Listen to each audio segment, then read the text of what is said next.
Do you know that song that I sometimes sing called It's You I Like? Uh-huh. I'd like to sing that to you and with you. Okay, sure. It's you I like. It's not the things you wear. It's not the way you do your hair. But it's you I like. The way you are right now. The way down deep inside you. Not the things that I do. Not your fancy chair. That's just beside you. But it's you I like. Every part of you. Your skin, your eyes, your feelings. Whether old or new, I hope that you'll remember, even when you're feeling blue, that it's you I like, it's you yourself, it's you, it's you I like. And it is you I like, Jeff. Thanks. And So you're probably wondering, you're like, why'd you show that clip in the beginning? Well, because it's beautiful, honestly. Like, it was a very, it touched me. It was like, it was adorable, yet is the word humanable? It was powerfully human. Kind. It was amazing, you know, like when I watched it a little over a week ago, I almost teared up, you know. And I don't cry often. Cry maybe a few times a year. You know, guy, you know, if you're a guy, you don't really tear up too much, you know, you don't really cry. But does anybody else sometimes I'll be sad, so I'll try to cry, but it doesn't usually work out. Does anybody else do? I sound like a Redditor, bro. Like, my heart is so black. My soul is so empty. Do you listen to Pierce the Veil? I thought not. You definitely don't. I listen to My Chemical Romance and the Black Parade. My heart is, it's a void of emptiness, my heart. I wear black mascara, you know. I sound like a Redditor, but it's true, you know. Sometimes you get in the mood to cry because you want to let it out. And it kind of like, it just doesn't really go out. And the same thing happened here where I kept, you know, does anybody else do that? Like, you'll be upset, so you'll keep rewatching or re-listening to the thing that's making you upset, because it's almost like infectious. It just kind of feels good to be like in that kind of emotion. And like I remember I was like, come on, just let it out. This is maybe nah, I shouldn't. I should keep this PG. I should keep this PG. But you know, it was a beautiful video. You know, it was a very beautiful. It was very touching. And I guess the whole thing I'm trying to talk about is that to me, it was this video was very much it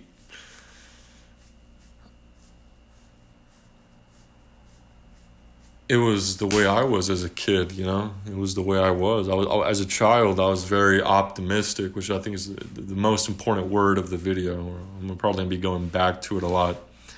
I was very optimistic as a young boy. I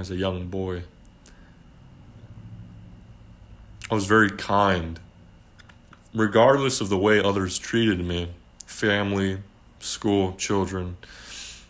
I was always very and I actually yesterday I wanted to make a video talking about my years, like I think it's called formative years, maybe not, but it's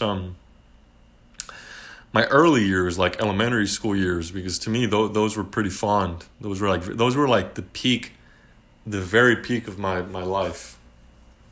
So to me, it makes sense to talk about it because I think I've given away details and just small little anecdotes, but nothing large. Might do it in this video, might not.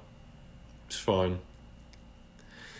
But regardless of whatever was happening at the house, whether it was some sort of abuse or yelling or I was getting picked on in school, I was still very optimistic and kind, which I feel is something that I've lost completely because now as an adult, like maybe many of you could probably relate, I'm much more quick to anger. I'm much more like my fuse is significantly shorter. I have taken up the habits of other people around me and people of the internet and the world and just aging in general, where I get frustrated and I kind of just at times, get very annoyed by that, But I remember when I was, and I guess I should do that, just like a little walk around memory lane.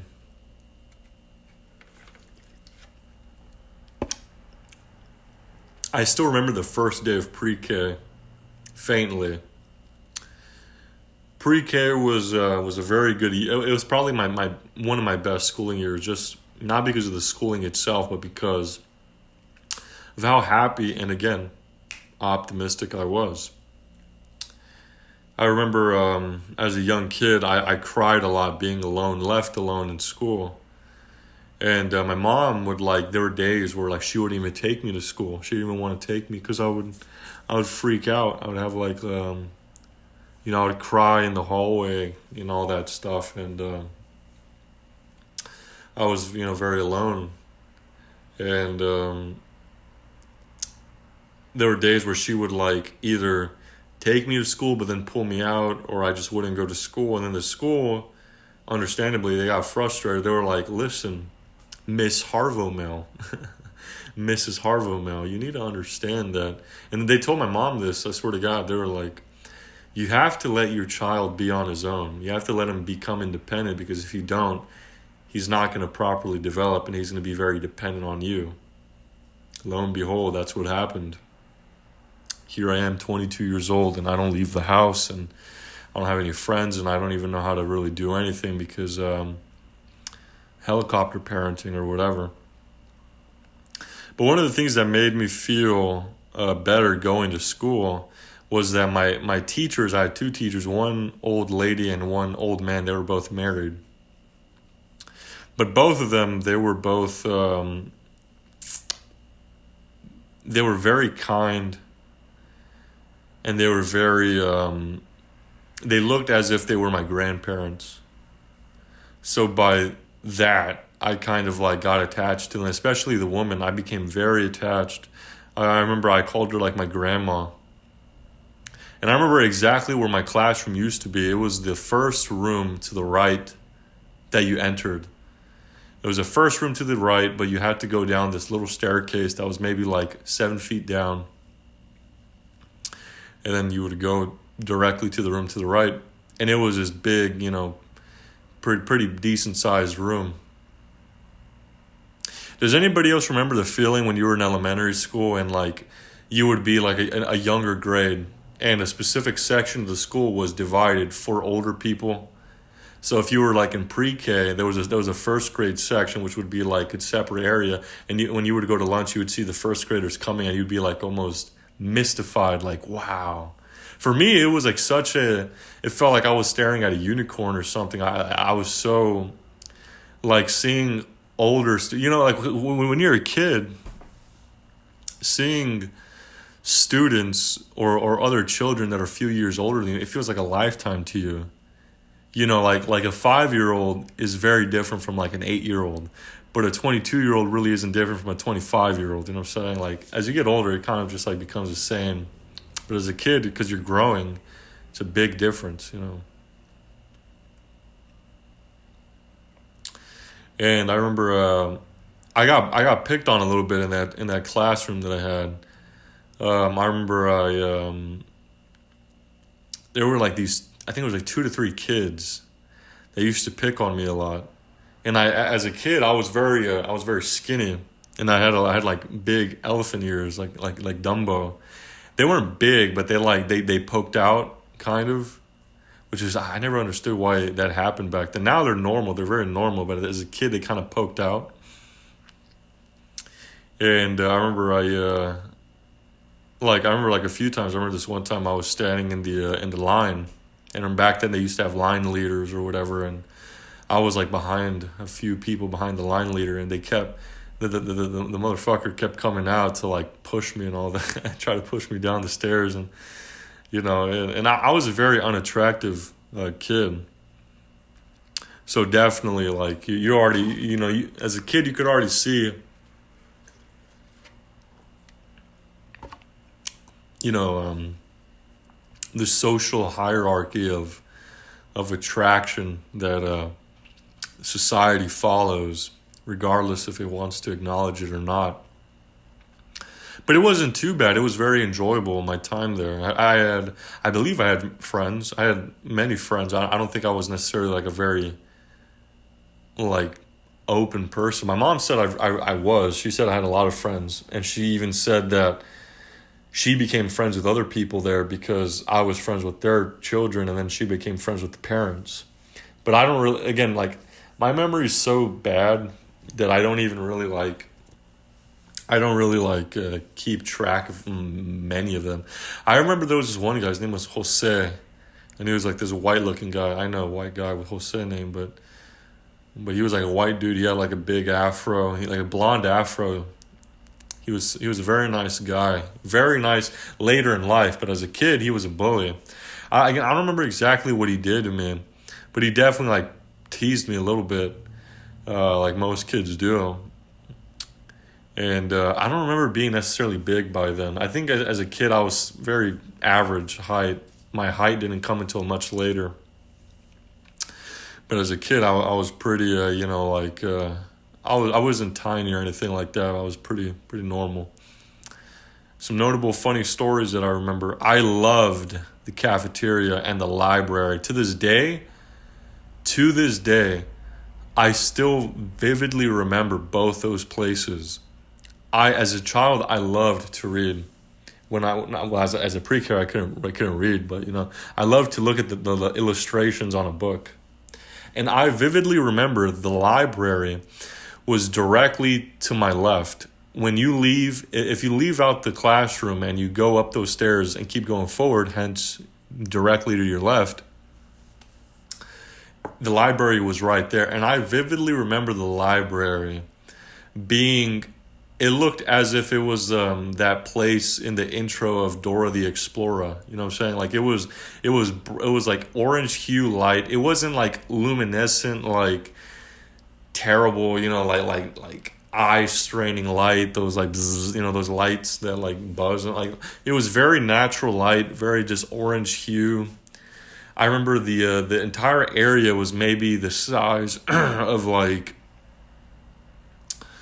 I want to say it was maybe 18 feet by 20 something feet. It was a relatively small area. It wasn't too big. And it was packed with, of course, many children's books. And I remember they had like, I think it's called, I don't know what it's called actually, but it's like, it's the entire, the building was flat.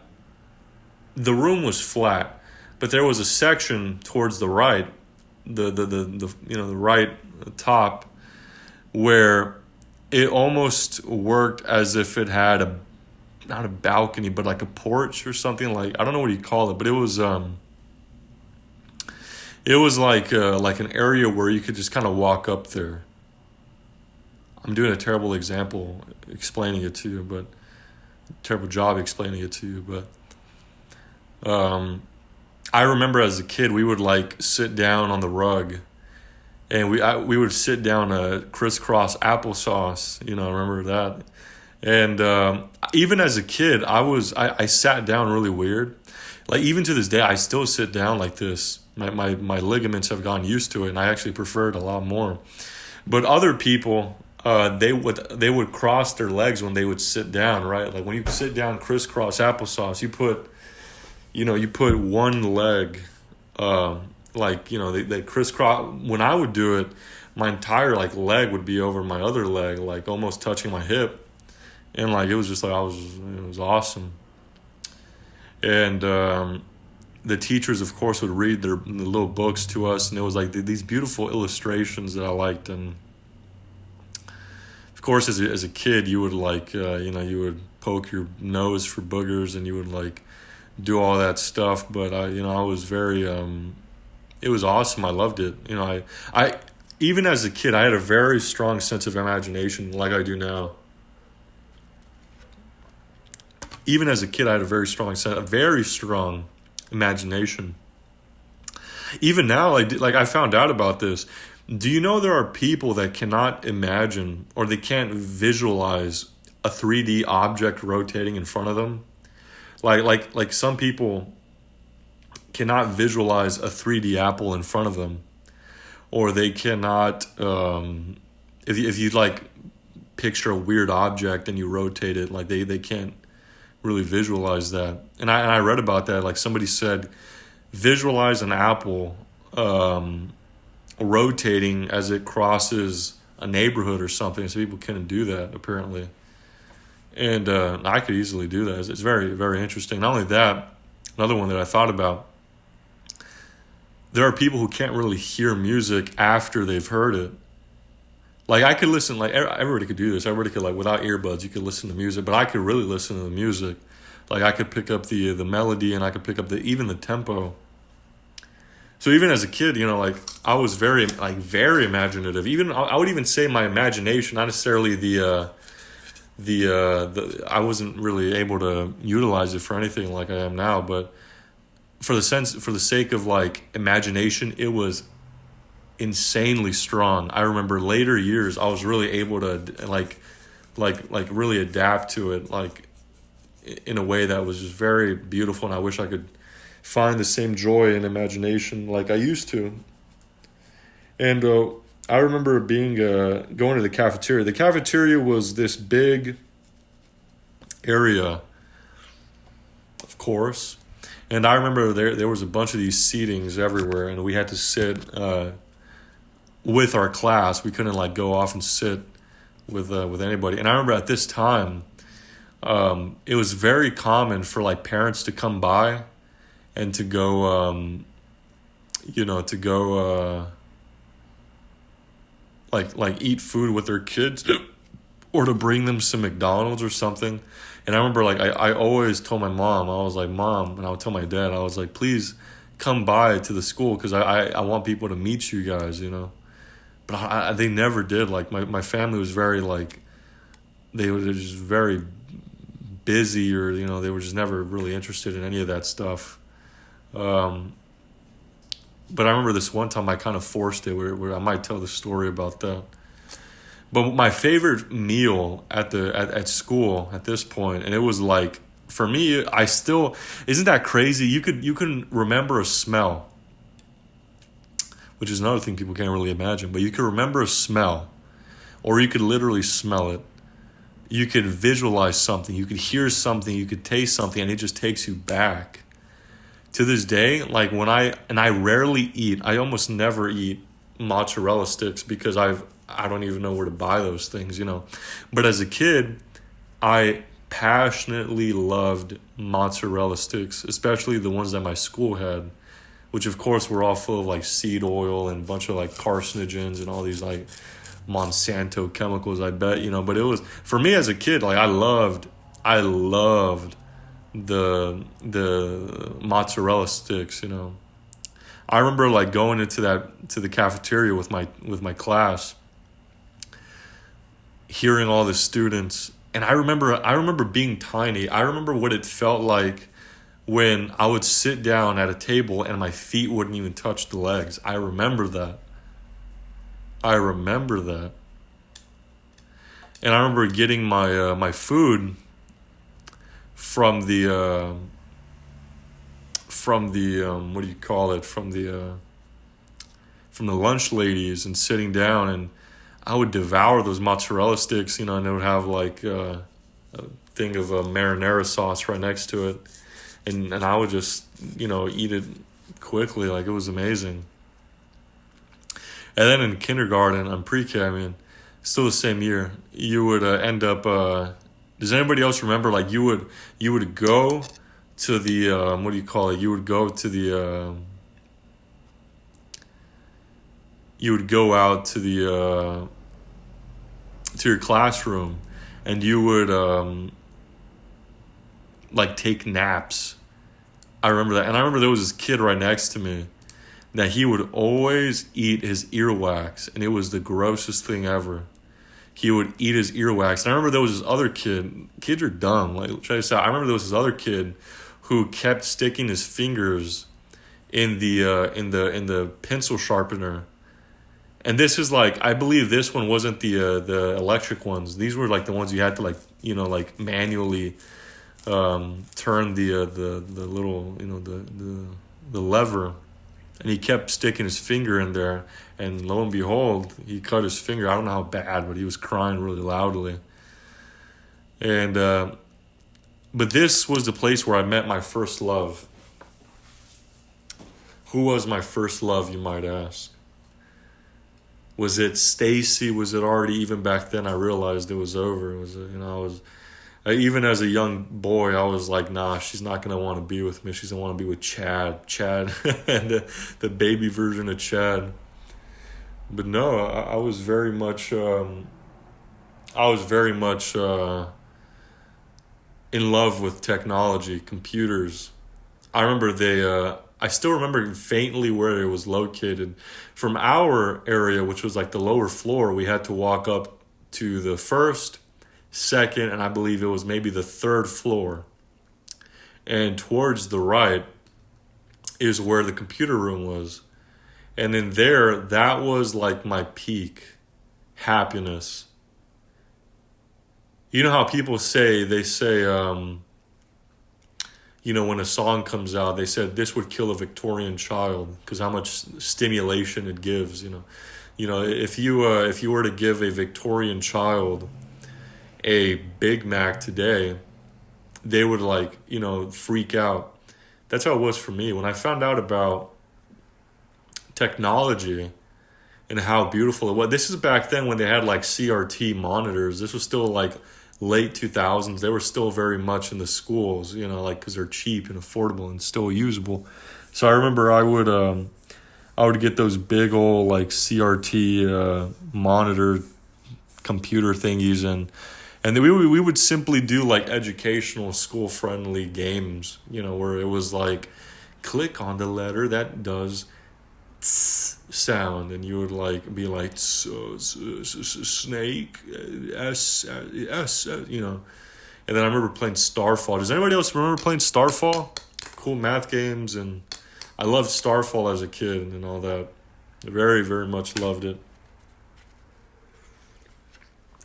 But the unfortunate part about it is that the main game that I loved, I have no idea what it was called. To this day, I have no idea what it was called. I only faintly remember some things about it. I remember that it was, what do you call it? The character was like this pinkish, almost like a squeeze toy, and he had like a trumpet for a mouth. And I remember there was a scene where he was sleeping in his house, and instead of sleeping on the bed, which I believe was there, he would suction himself to the ceiling with the trumpet mouth, and he would sleep there. It's very, very creative of them. I don't know. I don't know why they would use that for sleeping when there's a bed right there, if I remember correctly. But it was the entire thing. I loved it. I loved it as a kid. I loved that game, and I'm trying to think of other fun memories of my experience there. I remember getting put on the list to go to that school because my mom took me. She would take me everywhere as a kid. And I remember there was this cubicle, which is what they're called in America, those small little buildings right next to the school. But there was a cubicle that was right outside. That was right outside of the of my school. And I remember, like, this is back then when you're a kid, you don't really understand how life works. So I remember as a kid, like, imagine a small little cubicle, right? And I remember as my mom was in there, I was kind of just like walking around. I remember I saw a room that like was closed. And I started imagining, I was like, I wonder what's behind that room. And I vividly believed that it was like an auditorium. Again, it's a small cubicle. It's like a trailer, like a trailer home. But I thought of it like as if, you know, like if I open that door, there's going to be an auditorium there. And I remember like we did. I remember this one time that we went to not the ambulance. We went to the fire department building, which was like this very, cool trip. We walked around. It's crazy, like, because I'm gonna miss a lot of details. But I remember this one time we went on a walk. This is back then when you could go on walks, dude. Nowadays you can't do this stuff, unfortunately. But maybe it wasn't even a smart idea because we still kind of lived in the ghetto. But like this is like back then and shit, before like there were so many damn like like just unfortunate circumstances with that stuff happening. But when I was a kid, I remember that the teacher like took us out of the school, like physically, like not like on a Sunday or Saturday, but like it was a school day, and we went outside and we walked to the local park. I still live close to that park. I should take you guys there one day. But I walked to the local park, and it was, it took a while. And I remember I loved the walk.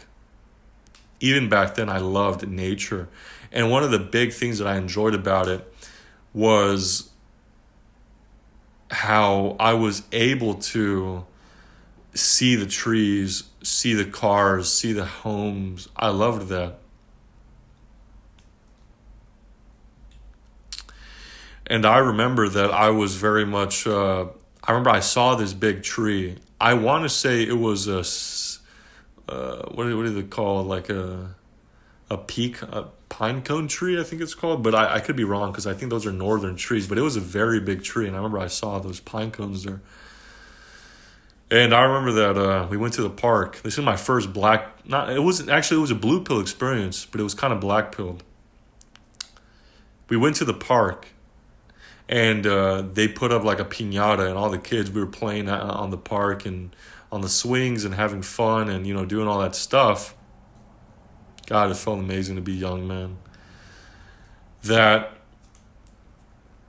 I remember they put up a piñata, right? They put up a piñata. And I remember that when that piñata went up, we started to like try to break it down so we could get the candy. This will be a long video. But as we were trying to get the candy, I was like outmaneuvered, I guess you could call it. Like there were so many people, I wasn't able to get any candy at all. And my small frame, I wasn't able to power hand all these people out of my way, so I got no candy. So I remember I very seldomly, I think the word, very sad, very weakly, like a crying dove, innocent. No, I'm just kidding. I remember I turned around as everybody fought over candy, and I cried, not out loud, but I cried to myself like a real man, tears quietly falling. I hid my face. I put my knees up and I put my face to my legs, and I covered myself with my forearms. Didn't weep, didn't cry, but I sat there quietly, tearing. Black pill experience, but this little girl, she comes up to me and she sits down right next to me, and she says, "It's okay. I have candy too, and we could share it." And we shared that candy. What does that mean? Maybe it's not over. Maybe I don't know. I'm just grasping at straws here. But I remember that. I was like sad because I couldn't get any candy. remember then this girl, she came up to me and she was like, but I could give you some candy here. She gave me some candy. I don't remember exactly how much she had, but I'm pretty sure she gave me candy. And that's what life was before the internet and age, became such a miserable thing. Before you find out about all those miserable things about growing up in a society.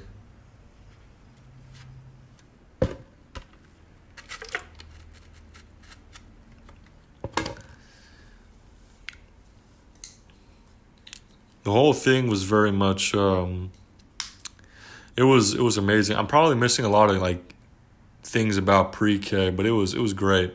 But unfortunately, kindergarten, I believe, goes after that. For kindergarten, I got sent out to another school because it was closer. It was closer, and I think this one had too many students, so they kind of just like, they were like, all right, this kid's close, and let's put him to this one. So then they put me in this other school. And at the time, I was very nervous still. I was in pre-K or kindergarten. I was in kindergarten. And as a matter of fact, there's one more story I want to talk about pre-K. Back 1 year. One thing I remember about pre-K, this is one of the last details I bring up. I'm probably missing a lot of things about that year, but again, I have to talk about it. This is gonna be a long video. Fuck it, I don't care though. I'm really enjoying this. But I remember that there was like a day where we got to play outside in like a little like makeshift water, like a water park, makeshift, very very makeshift. Not very strong. Like it was like an inflatable water thingy, and this was the first time where I experienced this very common thing. I remember as a kid, I was playing in the water park, and I think it's water or air or both got stuck in my ear. And when you get like water in your ear, like your hearing kind of like sounds like you're like in a barrel or something. It sounds all messed up. That was the first time I experienced that, and I still remember that. Why did I bring that up? Because it's cool. I also remember, now I'm bringing up old memories now. I was going to miss some of these things. I remember that one time I went to the nurse's office because I was walking in the playground, and what is it called? Like there was like this little section where you had to like, it was definitely above my league in my motor skills, and I wasn't able to do it, and I fell. I fell, and like the teachers had to go like take me to the nurse. It wasn't anything bad. I just fell, but I remember like crying and stuff. But around this time, even as a kid, you realize you got to be a man. Because I remember there was this girl that I was playing with, and she started to she was messing around with this little thing. I don't know what it's called, but we were sitting like side by side, and we were drawing on this little like thingy. I don't know what it's called, but we were drawing on it, and she was fucking with it, and it fell on both of us. It wasn't super heavy, but she started crying like she was freaking out, and I remember like it fell on me, and I was like, I'm not about to cry, dog. I ain't about to do that. So like the teacher like comes up, she's like, what happened? I'm like the thing fell on us, but I'm not crying. But she still takes us both to the nurse's office, and like I explain all stoically. I was like, miss, the thing fell on us. It's fine. Trust me. I'm A-okay. And another one I remember now, like I remember even as a kid, I was very irrational. I was very like, I had a big fear of walking to the bathroom by myself or walking anywhere. Like really, sometimes it would hit me. And I remember that what is it called? I remember one of the things that caused me a lot of stress was going to the bathroom by myself, and I wanted to go to the bathroom. So my teacher, I forgot his name, but he was awesome. He was awesome. Just these people are saints, they're great. But he takes me to the bathroom, and he waits in there and all that, and I go into the little bathroom area, whatever you call it. I go into the to the toilet room or whatever, the little cubicles, the little things, and I sit in there, and as I close the door, it falls on me. And I remember my hands like actually got pretty cut up a little bit because like I was closing it, like my hand got stuck in there. And I remember when the thing fell, he looked at me like really angrily or like confused, and I just started crying. And he was like, "Oh, no, it fell. It's okay." And then he helped me out, and then he just took me to the nurse's office, and I was like, "Yeah, you know, that was another funny story." But I remember I thought the gymnasium was enormous, dude. I remember thinking the gymnasium was massive, like the freaking Circus Maximus, dude. I thought it was gigantic, bro. It's crazy how, like, when you're a kid, you don't even understand real perspective yet. So when I was a child, I remember sitting in there, and I remember they had the lights kind of down. I forgot for what purpose. I think they were going to show us some, like, like fun thing or whatever. And when I was there, like, I thought it was gigantic. And I remember we walked around the school, and I thought it was super cool. And this is like one of the things I want to talk about too. Even as a kid, I remember we walked by a special needs room. It was a very small room, and it was a special needs room for all these like kids with like mental disabilities. And even as a kid, I was like super confused, but like it made me sad. It made me sad to see them like that, like struggling with something. And this was like still like at the age where like the schools. This is before Coco Melon and all that bullshit. Like they would show you real stuff. They would show you like Sesame Street and all this like super slow. It rewards you for being patient and thinking. It was good back then. They would just like show you cartoons. And even to this day, I remember. Isn't that weird, bro? I still faintly remember the things I remember or I was thinking about back then. That's one thing not to take for granted for being a young man. I mean, that's pretty good. Thinking about this stuff makes me love life, regardless of pain and suffering. Of course, pain is terrible, especially when it's a fresh wound, but it is absolutely, it is beautiful, man. Scratching my back. Life is beautiful. And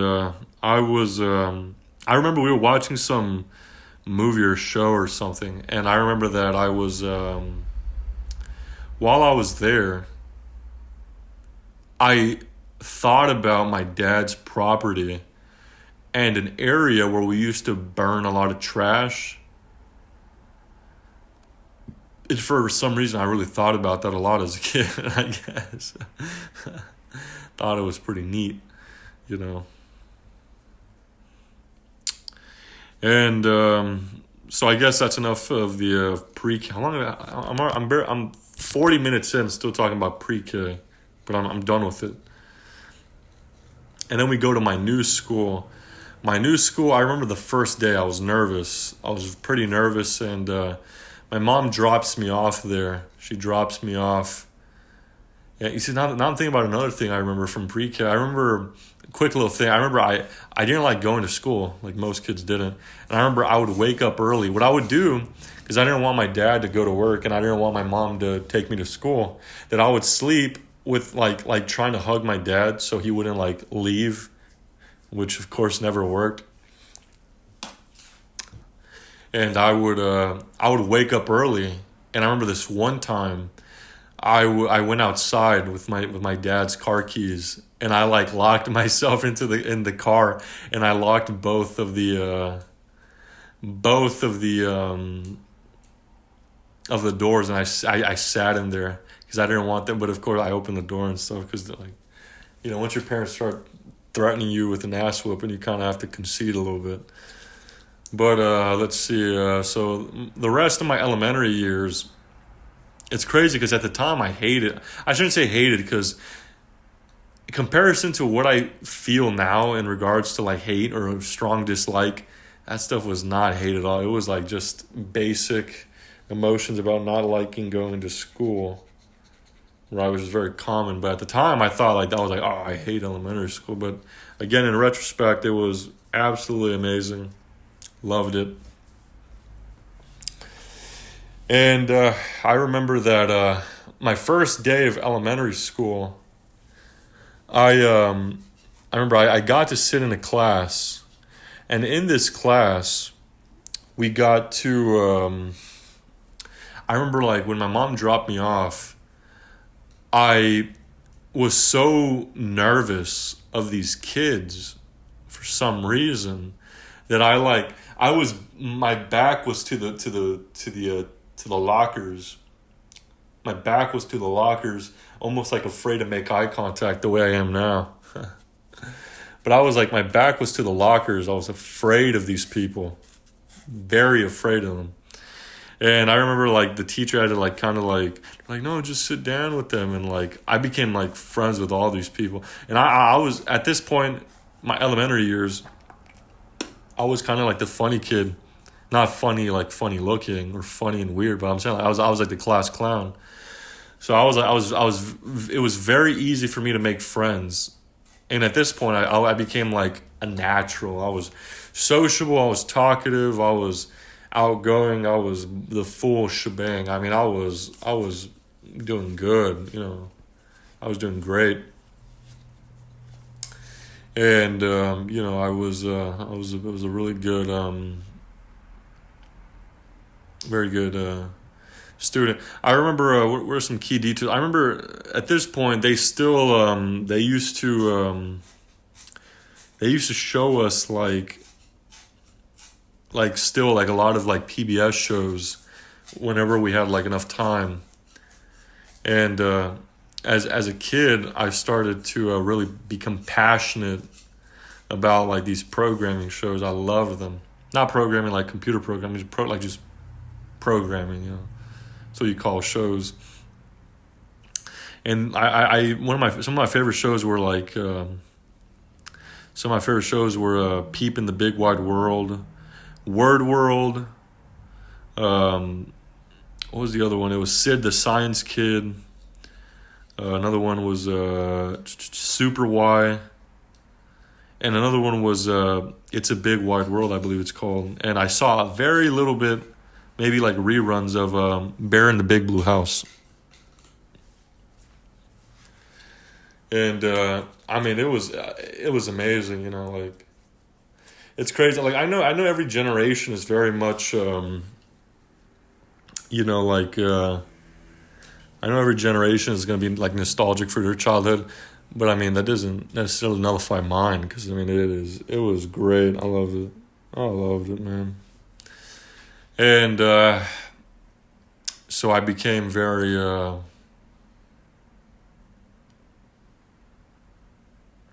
I don't know, I just loved it. I just loved it. And this was around the time where they started teaching you how to read and write and consonants and syllables and all that. And as a kid, I remember that I was I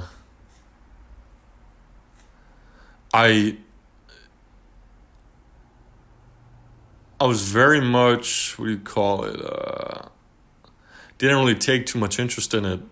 As a kid, I didn't really like care about any of that. I remember like I would just kind of jot down things, you know. And I still remember some of the people I sat with. Isn't that weird? I remember I sat with this like Mexican guy, and he loved Scooby-Doo, but he was very mature for his age. He was like almost he almost spoke like a grown-up or something. Like and he had like a raspy voice, and I was kind of jealous of him for that, because as a little kid I sounded like a girl. No joke, I sounded like a girl. I really sound like a girl when I was a kid, which is kind of ironic now because a lot of people think I have a deep voice now, but shit, shout out to puberty. But I remember like one of the funny things I think about is that I remember this one time during the time when they like it was the end of the day, so they came to come pick you up, your family, and this kid came up to me. He was like a couple grades older than me, a couple grades my senior, and he was like, hey, you're that one guy from the mall. And I was like, I just kind of agreed with it. I was like, yeah, that was me. Yeah. And he was like, you're the guy with the green eyes. And I was like, yeah. He was like, I'm going to beat you up. And I was like, no, that wasn't me. I think he was just fucking with me because I don't remember anything of him. But he was like, he came up to me. I was like, no, it's not me. And we started to, what is it called? Like, that school was great. I you know, that grade year was good. I'm trying to remember. So, and I remember that, what is it called? Like, but But I learned how to read I was proficient at it. Like I actually have a friend. His name's Anthony, who's completely illiterate. Not like he knows and speaks a few words, but I mean like completely illiterate. He never learned how to read or write. Luckily, I at least did, And this is also where I developed, I think, my first ever real crush with a girl. Of course, it wasn't anything like big, it was like typical, kid love or whatever, but it's still notable to bring it up. I forgot her name, but I think it was Emily. And I actually worked with her at my last job. I noticed her. And I just kind of, I never said hi or anything. I just kind of hoped she didn't recognize me. But she was like my first ever crush. I remember I told my mom. That's how much I was very passionate about her. I told my mom, I was like, Mom, come here. She's like, what? I was like, I have a crush. She's like, really? And I was like, yeah. She's like, yeah, but you can't tell anybody. She was like, okay, I won't tell anybody. And she was like, who is it? I'm like, it's Emily. It's Emily. And, very just cool. And I remember she was like she liked to sing a lot. And I remember she used to, she would go to like the teachers, because they loved her singing. They would get like 3 classes together and she would just sing for us. And she was like, she would sing like mariachi music, and she would like, yo voy a ir pa' fuera. Y cuando me dicen que amo. She was singing Mexican ballads and shit. And like, as a kid, I was like, wow. I was like head over heels. I was like, wow, she's amazing. But I also remember like another funny anecdote is like, because I have green eyes.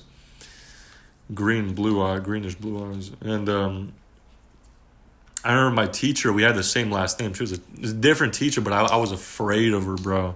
Because she was like one of those teachers that yelled at people. And this was at the age where like if a teacher would yell at me, I would cry. But I remember she came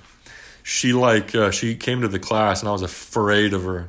And she comes up to me, she's like, ooh, I love your eyes. Who gave you your eyes? And I was like, God. And so I was deeply religious at the time. And she was like, no, your parents gave you your eyes. And I was like, oh, okay. Because my mom would keep telling me, she was like, Jesus gave you your eyes. And I was like, thank you, Jesus. I miss being religious. I really got to get back into it, man. It was like maybe like some of that optimism kind of fled as I got away from religion. As like naturally, not it wasn't like a formal idea, but it just kind of happened. So I'm trying to think. Anything notable about my later years? This was the first time I met my friend Martin. Martin was like my bestest friend for the coming years. He was almost like a brother to me. To this day, I wouldn't say he was my best friend ever, but he was definitely like my first ever real passionate best friend, And I saw a video recently that I actually kind of liked it, and I agreed with the portion that I watched, because I didn't watch the full thing. I actually might make a video about it, but the video was talking about how friendship nowadays has been almost like, of course today a lot of young men are dealing with loneliness, even in regards to friendship, not just romance, but friendship used to be such a beautiful, amazing thing where a lot of people today, we struggle to make friends. And we lost that bone, we lost that muscle, where, and I think it was Plato talked about it or something, but they mentioned that in the video, that when you have a romantic love, there's an incentive. It's like a biological incentive to populate, to reproduce, to have a family, for somebody to take care of you, to have sex and all that stuff. A familial relationship is, it's the same thing. It's, except, it's familial, just familial. Platonic friendship between two men specifically, there is no real incentive to it besides you simply enjoy each other's time. And that today, at least for a lot of young men, has been lost, especially for me. And in the video, they talked about how simply no connection that I could find or other people could find in the real world anymore, because most of the friendships you make are from childhood. They're from different areas in life in which you kind of have to have that friendship. Like do you have friends that you actually like, you just they're your friends? Like outside, like right now, you might say, "Oh, I have a buddy at work." Yeah, but if you stopped working there, would you still talk to them the way you do today, like every day? Very little people can have that, like, and it's unfortunate, I feel like a lot of people, they would be friends. It's just that there's not a lot of availability anymore. So many people are negative and pessimistic and whatever,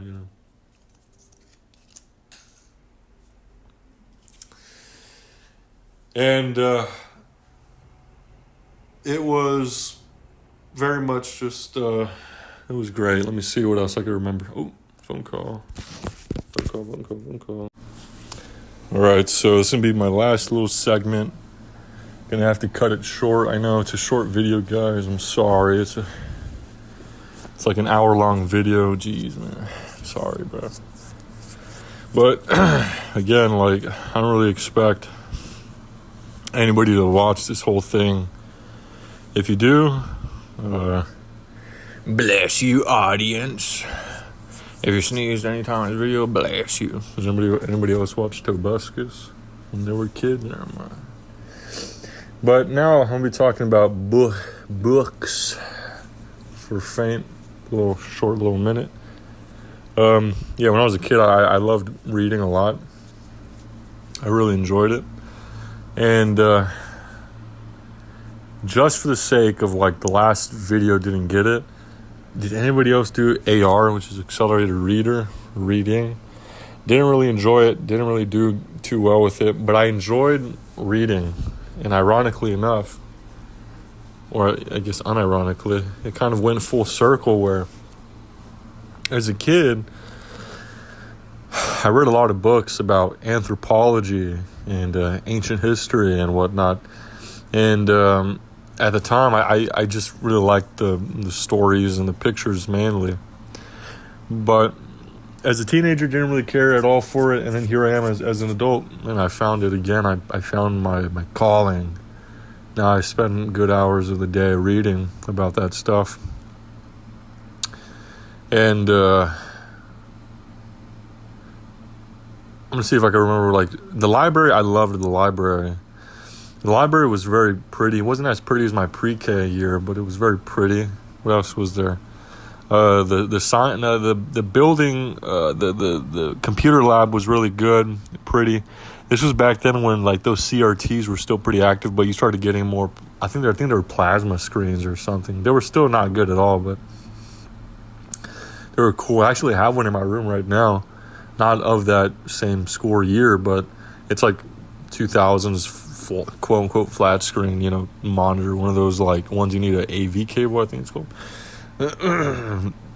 And but I remember in my school, like many other schools do, I went to public school, by the way. All my schooling was public. I went and did a I think we had specific days where it was one day was reading. One day was music class. They were electives kind of, but you didn't really have a choice. Everybody had to do them. But it was one day you have music, the next you have PE, which is physical education, which is gym class. The one after that is art, and then it's back to PE/physical education, and then back to music. And it was like that. It was just repetitious. Some weeks you would have 2 musics, some weeks you would have 2 art classes, And I remember my first art and I believe music class were actually in different areas of the school. They changed them out while I was there. And funny enough, they were directly right next to my class. Isn't that crazy? And I remember, one of the things, this is besides the point, I loved the bathrooms in my old school. I don't know why that was. The bathrooms looked so freaking cool, dude. Honestly, they did. they were very just bare bones. Like, they weren't cool at all, but like, they were one of the things that I could never complain about, nor did I ever do. Some of the water fountains, because it was public school. It wasn't like some private, wealthy school. So a lot of the stuff that I used was still very much of the 90s, and even some of the stuff from the 80s. Not a lot of it, but like some of it still was. And I remember like the new water fountains that they set up were like weak. They kind of like just spurted out water, just like psst. But there was this one right next to the old art class, or the elective, where that one was impeccable. I remember standing in line, and like the water fountain was right there staring at me as if it was yearning for me in a lustful way. It was like, come drink out of me. And the all the other water fountains were like psst, a weak little stream, psst, and you had to like almost kind of get close to it and just like drink from it. Does anybody else remember those kids that would like put their whole mouths to the goddamn thing, bro? What the fuck are we doing, bro? There's some of the, I remember like there were kids that would like, because they had like this little faucet, and they would like full blown like just put the whole thing in their mouth. But thankfully I was sentient. I was well aware of my everything. I was very aware. So, but the thing about it is like that stream was strong. It was like to the point where like, if you were like, it was like you had to like you had to get a little bit behind. Like you had to like, you can't be too close to the water because it's just gonna mess you up. And the water was freezing cold, bro. I miss that so much. Like, damn, like they don't make them like they used to. And but that place was awesome. And I faintly remember my art class, my original art class before the guy quit or whatever, was like one of those classes that were, it was a very big class. It was maybe, I don't know the exact diameter, the exact area, but it was like something like, I'm going to say like 13 feet by, I want to say 13 feet by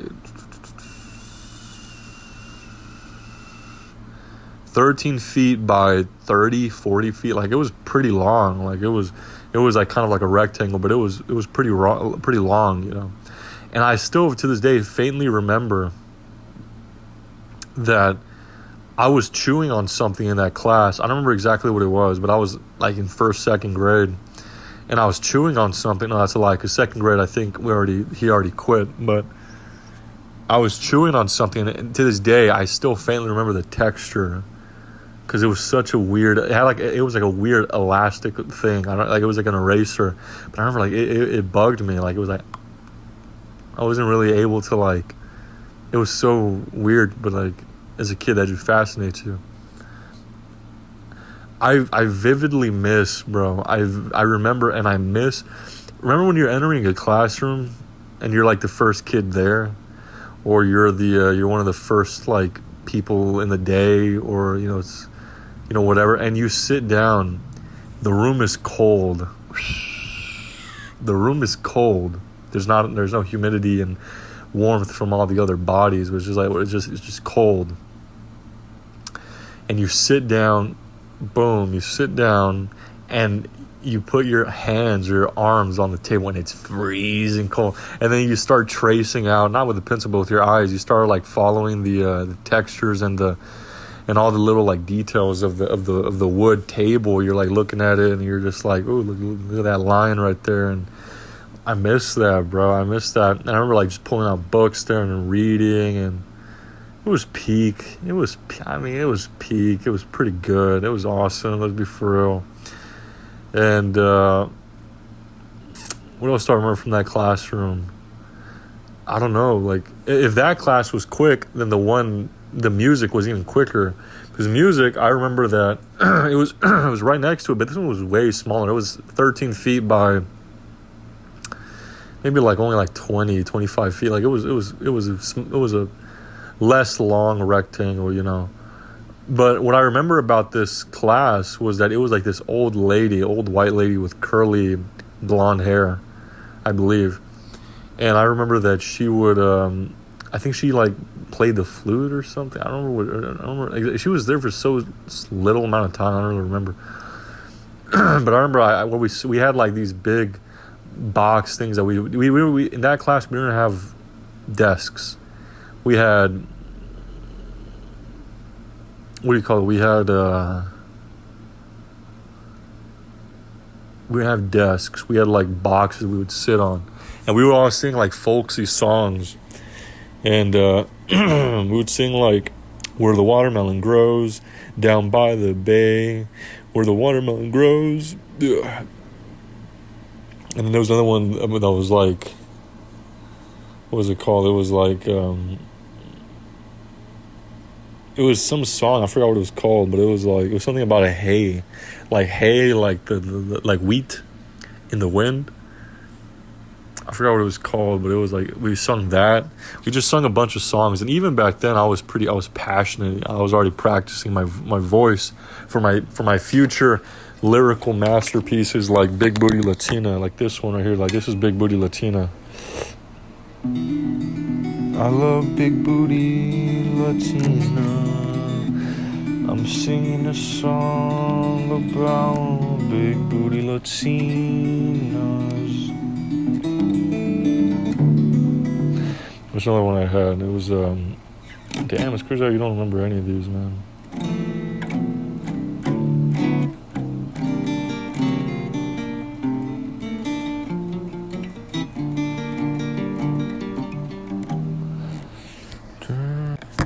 And this one's like big.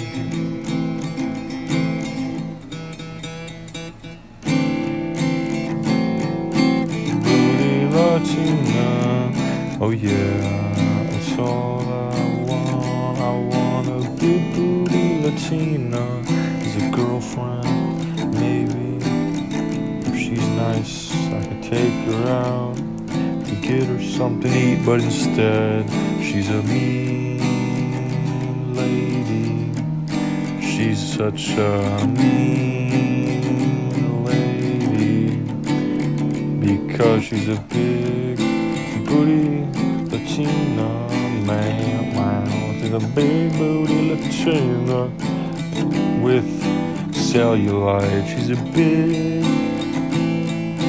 booty Latina with cellulite. Yeah, she's a big booty Latina with cellulite. She's getting fucked by Chad as I sit here and cry. Oh yeah, she's a big booty Latina getting fucked by Chad as I sit here in my room thinking about her. She's getting Chad's 15 inches, 'cause it's over. It never began. It's over. It never began.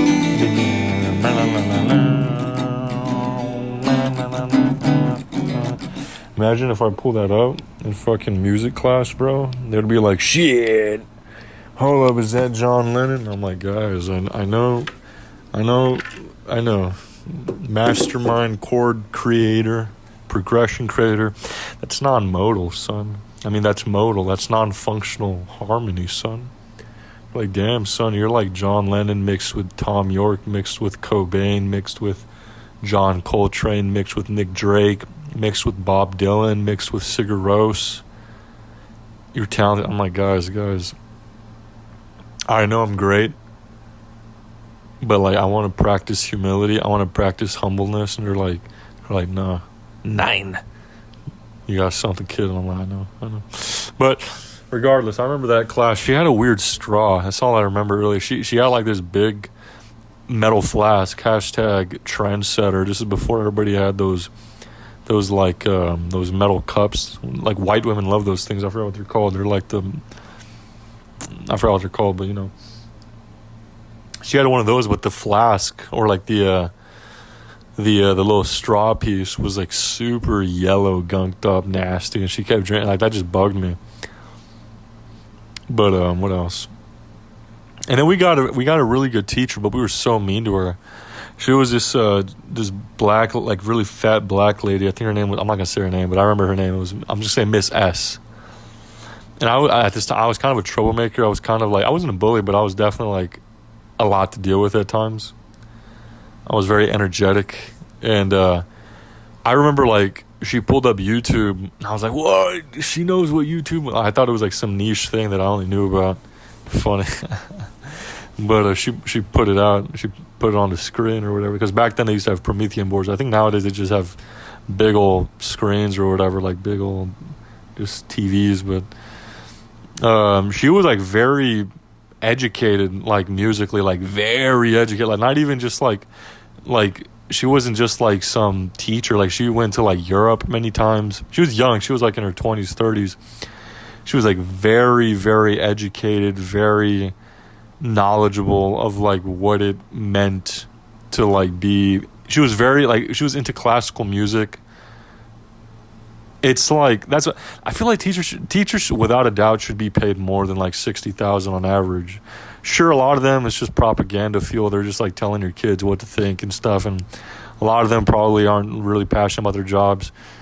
But I mean, paying them more definitely would probably like make, give them a bigger smile. It's kind of brutal. Like being a teacher is, one of the most unfortunate professions right now. I think like they're just not respected, which I think is baloney. Complete baloney. Like teachers deserve a lot of respect. But unfortunately, as a kid, like many kids, none of my friends really cared. So we were a lot to handle. We weren't mean to her, but we were definitely like very talkative with one another. She was like, be quiet. She was great though. And like I said, she was very educated with music. And she was like, I think she was like a singer. She was like, me. Figaro. She was like a singer.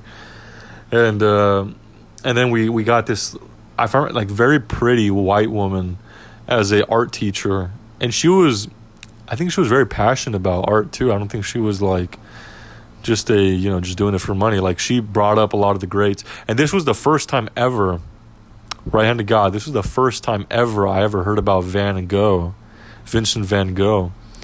And it's crazy where like you hear about these people as a young man or even just earlier in your life, but then you hear about them again later in life and you realize how great they were. An example of that is Elliott Smith. I remember I used to listen to Alex G many years ago. I still do every once in a while, but people drew a lot of parallel to him and Elliott Smith, and I had no idea who Elliott Smith was. But I remember I checked out a few of his songs, and I was like, this is not good at all. Like, this is bad. That's what I thought when I heard Elliott Smith. I was like, this is really bad. Lo and behold, now I passionately, I love Elliott Smith's music. Very big fan of his sound. No way, 17 minutes, bro. Jesus Christ. Very big, passionate lover of his music. Just amazing. I love Elliott Smith. And I don't say that for niche points, like, oh, you're so niche. First off, he's not really niche. I love Elliott Smith. Another example is Nick Drake, which I talk too much about this guy, but he's awesome. And again, I want to say, for Elliott Smith, this was years ago. This wasn't 2 months ago. This was years ago. This is back when I was 18, 19 years old or something. I found out about him. I was like, this is not good.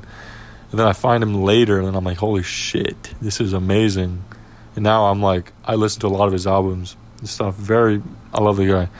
But Nick Drake, again, somebody brought up, I already told this story, but I was watching a short, and some guy, what is it called? Some guy he's like, who's better, Elliott Smith, Nick Drake, or Jeff Buckley?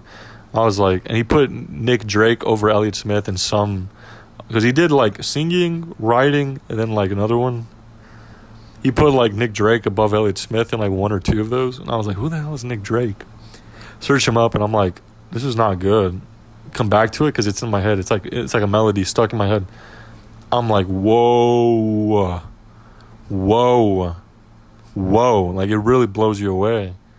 You need a double take and a lot of that stuff, And the same thing happened with Van Gogh, where at the time when I heard about him, I didn't really like. I knew, like, she told us very vague the story, like he was a painter and he cut his own ear off or whatever. But I didn't really care about it. And then now, like, of course, you realize the dude was immensely talented and revolutionary.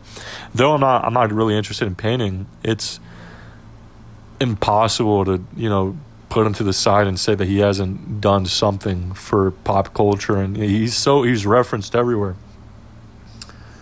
But it's cool how, like, some of that stuff works. You just kind of, like, hear about some of these people and you don't really think too much about it until much later. But there I like some of my favorite teachers I found there, and again, I'm skipping a lot of the details. I'm not saying every little thing about it, but it was great. I liked it a lot. I'm trying to see if there's any other books is what I want to talk about. The library was great. I really enjoyed the library. It was fun. It was awesome. I used to read a lot of books there. I used to read, of course, there were kid books. I wasn't reading like the Enchiridion or something. I wasn't reading fucking Crime and Punishment, but they were like, they were fun. They were amazing. I loved reading I Survived books. I loved Holes. I loved reading Goosebumps. I loved it. I loved reading Goosebumps or whatever they're called. I loved reading I Survived. I loved reading like books with a lot of pages with big illustrations that kind of like showed something instead of just like a cartoon. It was like anthropology. It just showed facts on the side and then just images of the time. But yeah, as a kid, I liked to read a lot, and I read a fair amount of books. Brothers fucking home. Yeah, what time is it? Don't even tell me. 2:44. This is the second time this fucking week where he hears me making a video. But yeah, personally, I really did enjoy reading a lot of books. And isn't it weird where as an adult you kind of lose the value with books?